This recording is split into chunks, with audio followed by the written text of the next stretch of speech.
Hi, everyone. Betty Bailey, your chairperson for 2324 for the Department of Florida Hospital Program. I'm just here today kind of to remind everyone of what our goals are for this upcoming year.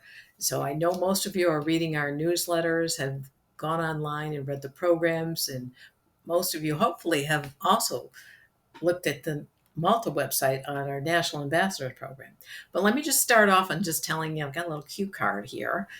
Volunteer recruit recognition and support. Remember, we all are here as volunteers. We're not paid to do this. We do this for our veterans from the heart. So recognize your volunteers, recruit new volunteers, and ask them how you can support them. When you go into nursing homes, hospitals, assisted livings, there's a number of people that are there just volunteering because they care for people. And we want to focus on those people and recognizing them for what they're doing. It's also a wonderful opportunity, perhaps, to have them become a member of auxiliary. And those people that are members of the auxiliary track the hours that they're volunteering because there's special pins at the end of the year that National gives for people that are volunteering.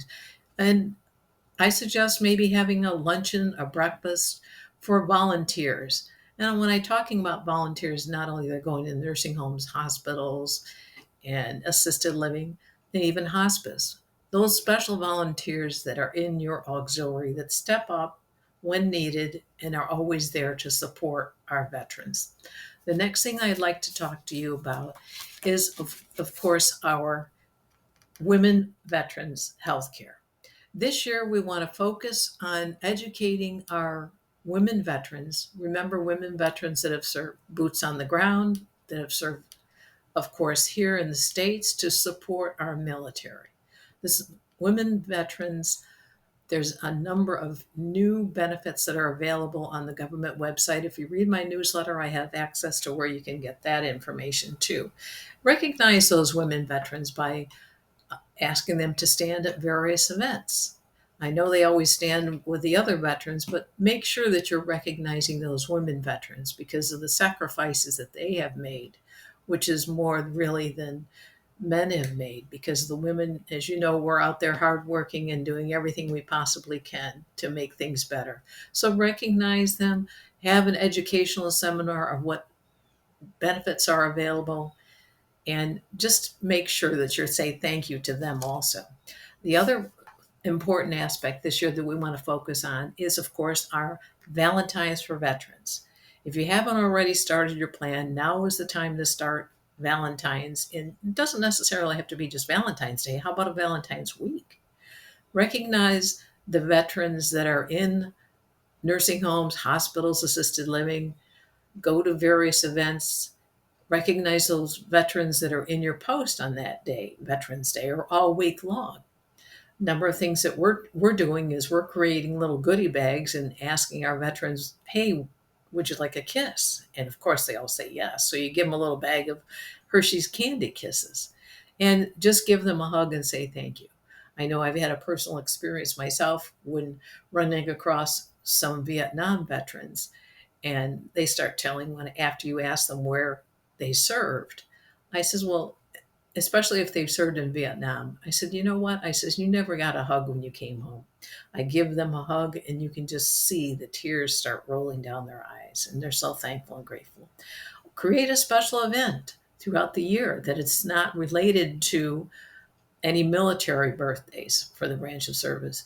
Just saying, we're honoring our veterans. Please come to breakfast. Please come to lunch. Please come to dinner. How about serving donuts? Say once a month, the first Friday of the month, the auxiliary wants to honor our veterans. Here's some donuts and coffee. Come, call it a chat and chew with veterans and auxiliary. So that's a few ideas. Again, read my newsletters because I try to share as many ideas as I can. The other area to focus on is honors escort. I know I've heard from a few of you that are saying it's very difficult to get into hospitals and create an honors escort program. It's difficult because, yes, some of the hospitals don't want that information, the HIPAA laws, which we're aware of, getting volunteers to go in and support the honors escort program.